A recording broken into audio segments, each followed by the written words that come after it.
Hey Giants fans, Shaun O'Hara here alongside Jerome Henderson, secondary coach for the New York Giants.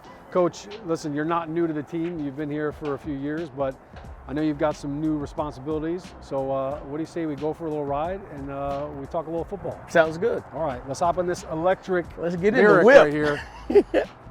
So this is, we've got some new additions to the staff, but your 5th year here with the Giants, what's that been like? You know, this offseason with having, the new coordinator come in, old coordinator leave, you always wonder what's going to happen, like what's the relationship's going to be, what type of guy. And, Shane's been awesome, been a great leader so far. He's done a good job getting our staff together and giving us his vision of our defense. And he's a guy who has listened to our input and asked for input and said this is going to be our defense, and we're going to build it the right way. And it's been a lot of fun so far. So when a coach comes in and says this is going to be our defense, and if it's new to you, like how different is that for you to kind of adopt a new scheme or new philosophy? It's kind of like there are not a lot of new things in football. Right. It's just we call them different things. Right. Just different language, different same concept. language, similar concepts, different language, a little tweaks, a little bit of, from the high level perspective, just a different philosophy of how we'll play defense. But at the end of the day, we'll play similar coverages, we'll have similar fronts. We'll just, hopefully play them at a higher level, obviously, this year and make the Giant fans proud. So last year, obviously, there were some injuries, but you also had 2 rookie corners in Trey Hawkins and Deontay Banks. What was that like, and how did that make you a better coach having 2 rookies? When you have young guys, it makes you make sure that you give them just enough. And you have to find that right balance of what's that right amount of information for them, because you don't want to give them so much information that you slow them down and you have them thinking. But you need to give them enough information so they can go function. And so that was the big thing with them, just always trying to find that fine line of what's the right amount of information. And they both did a great job all season of going out and executing and playing at a really good level. How much does it help you being a former player? You were drafted by the Patriots, right? Yes. You played 9 years in the league? Yep. So how much has that helped you know, like, all right, here's how they think and here's how they learn? Yeah, like that tends to be how I approach everything from that player's perspective of what they're going through, what they're dealing with. I try to always, because at the end of the day, when the game's on the line, I tell them that I've just got a really good seat for the action. Yeah. So I'm not going to be out there and able to help a whole lot.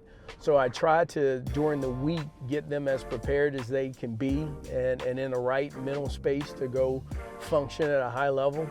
And so I approach everything that way of what they need and what's the right thing to give them, what's the right thing to push them with. And I use that player perspective all the time. You've coached some of the best corners in the NFL, right? You were with Revis years ago. What is it that makes a good corner? Like, what are the attributes and what are things that you can help them get better at to get to that level? Obviously, the movement skills are key for us, the ability to change directions and be explosive.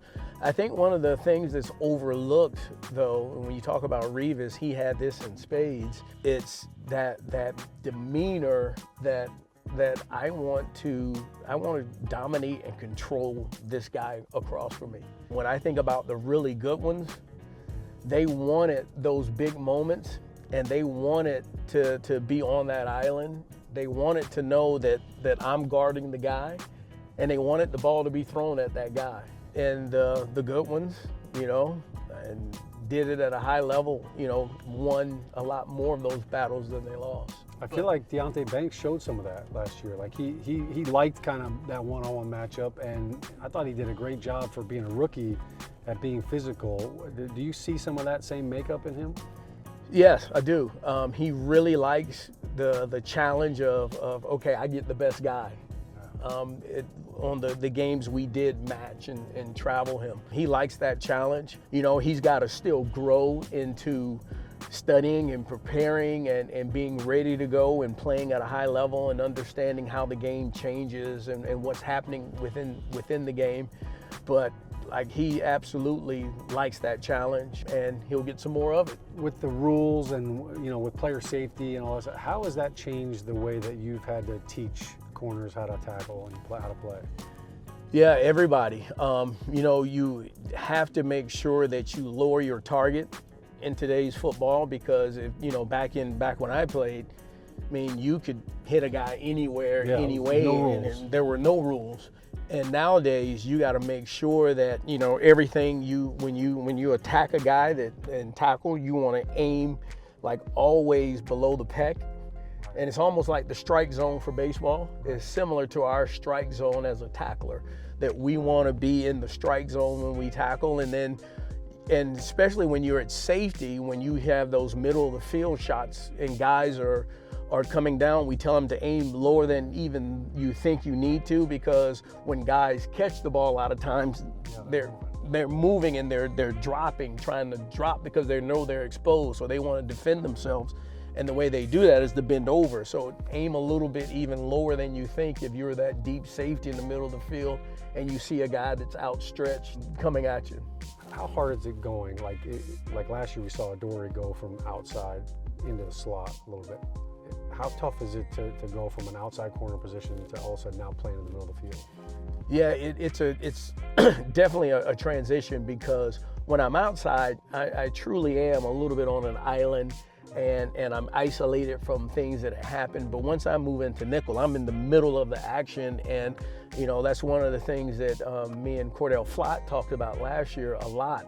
We spent a lot of time talking through, all right, you always have to be the traffic cop for the corners, because you're always going to be inside, and then you're always going to be in the middle of picks and rubs and things that are going on. And then you're also going to be in the run fit, and which sometimes the corner, if they're extended, they're not in the run fit at all. So the nickel really is a unique position, that it used to be that anybody could move inside and play. And in today's football, with all the moving parts and pieces, it's becoming harder and harder to get guys to play inside and outside.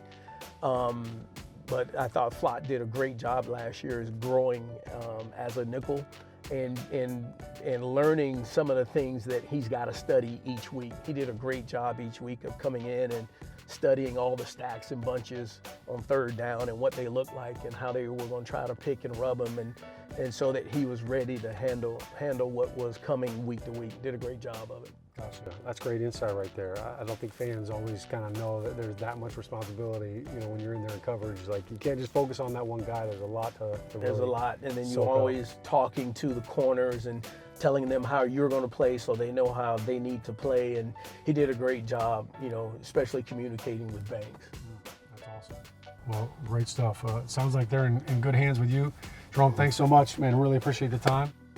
This interview was brought to you by Cadillac. Visit your Tri-State Cadillac dealership and you can drive an all-electric Lyric just like we did today.